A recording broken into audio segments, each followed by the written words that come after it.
جب اللہ کے نبی صلی اللہ علیہ وسلم اس دنیا میں تشریف نہیں لائے تھے وہی صورتحال تھی جو صورتحال اس وقت ہے۔ لڑکیوں کو زندہ درگور اس وقت کیا جاتا تھا اور آج بھی کیا جا رہا ہے۔ مسلم قوم میں بھی لڑکیوں کو زندہ درگور کیا جا رہا ہے، دوائیوں کے ذریعے سے، مختلف وسائل کے ذریعے سے پیٹ سے اسقاط حمل کروایا جاتا ہے۔ اس وقت بھی بھائی بھائی میں لڑائی چل رہی تھی اور آج بھی ہمارے پڑوس میں لڑائی چل رہی ہے۔ اس وقت بھی جو مالدار تھا مالدار ہوتا چلا جا رہا تھا اور جو غریب تھا غریب ہوتا چلا جا رہا تھا، اور آج یہی صورتحال ہے۔ جو مالدار ہیں پوری دنیا کی دولت ان کے پاس، اور جو غریب ہیں وہ غربت اور افلاس کی زندگی گزارنے پر مجبور ہیں۔ اس وقت اللہ تبارک و تعالیٰ نے جو حل تلاش کیا ہمارے نبی صلی اللہ علیہ وسلم کے لیے وہ یہ تھا، اعوذ باللہ من الشیطان الرجیم، اقرأ باسم ربک الذی خلق خلق الانسان من علق۔ اے محمد عربی صلی اللہ علیہ وسلم پڑھیے اس پروردگار کے نام سے جس نے آپ کو پیدا کیا ہے۔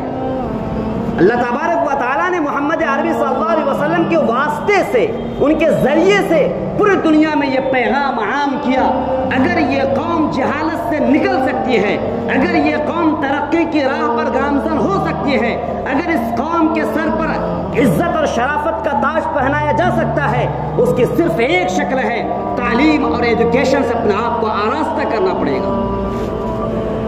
جس قوم میں بھی تعلیم نہیں وہ قوم پسماندگی کی شکار ہو گئی، جس قوم نے تعلیم حاصل کی وہ قوم عروج اور ترقی کی راہ پر گامزن ہو گئی۔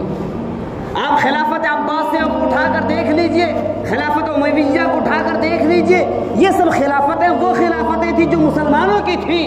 جب تک ان مسلمانوں کی حکومت رہی، اول میں جب یہ مسلمانوں کی حکومت آئی، ہر ایک کے گھر میں علماء پیدا ہوتے تھے، ہر ایک کے گھر میں ایجوکیشن والے پیدا ہوتے تھے، لیکن جب یہ تعلیم ختم ہوتی چلی گئی، اللہ تبارک و تعالیٰ کی طرف سے زوال مسلط ہوتا چلا گیا۔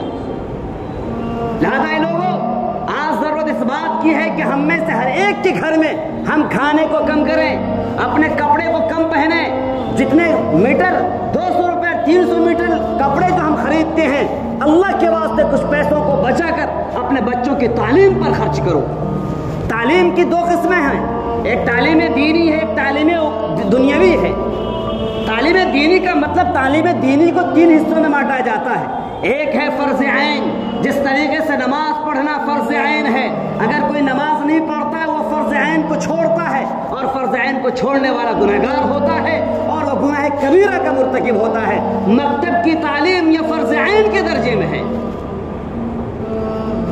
مکتب کی تعلیم فرض عین کے درجے میں ہے۔ اب افسوس کی بات ہے، ایک طرف ہم نے نماز کو فرض عین تو گردانا اور نماز کی پابندی ہم کرتے ضرور ہیں، لیکن وہیں دوسری طرف ہم میں سے کتنے ایسے بچے ہیں، ہمارے کتنے ایسے بچے ہیں جو مکتب میں باضابطہ تعلیم حاصل کر رہے ہیں۔ ہمیں گلہ اور شکوہ نہیں کہ آپ کے بچے اسکول کیوں نہیں جا رہے ہیں، یقیناً جا رہے ہیں۔ 100% میں صرف 4% ایسے مسلمانوں کے بچے ہیں جو مکتب اور مدرسے میں پڑھتے ہیں، باقی 96 ایسے بچے ہیں جو اسکولوں میں کالجز میں پڑھتے ہیں، لیکن 4% پر بھی ہم نے محنت بالکل نہیں کی ہے۔ کتنے ایسے نوجوان ہیں جن کو نماز پڑھنے کا طریقہ معلوم، کتنے ایسے نوجوان ہیں، کتنے ایسے بوڑھے ہیں جن کو قرآن پڑھنا آتا ہے، تلاوتیں کرنا آتا ہے۔ کیا آپ کی نماز قبول ہوتی ہے؟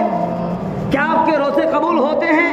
کیا آپ کی زکوٰۃ قبول ہوتی ہے جبکہ آپ کو زکوٰۃ نکالنے کا طریقہ معلوم نہیں؟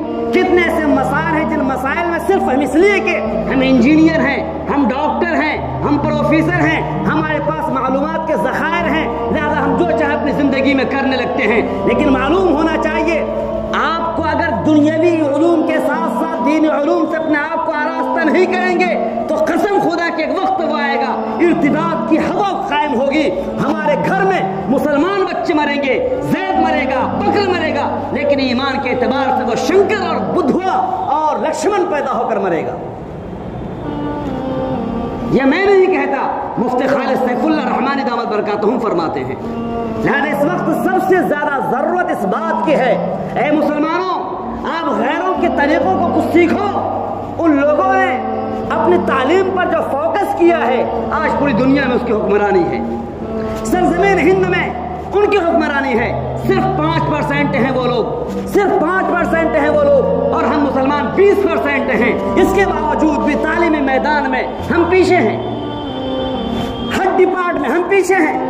آپ کے انڈیا کے کتنے ڈپارٹس ہیں، ہر ڈپارٹ میں یہاں کا کنسٹیٹیوشن آپ کو اجازت دیتا ہے، یہاں کا قانون آپ کو اجازت دیتا ہے آپ کمپٹیشن کریں۔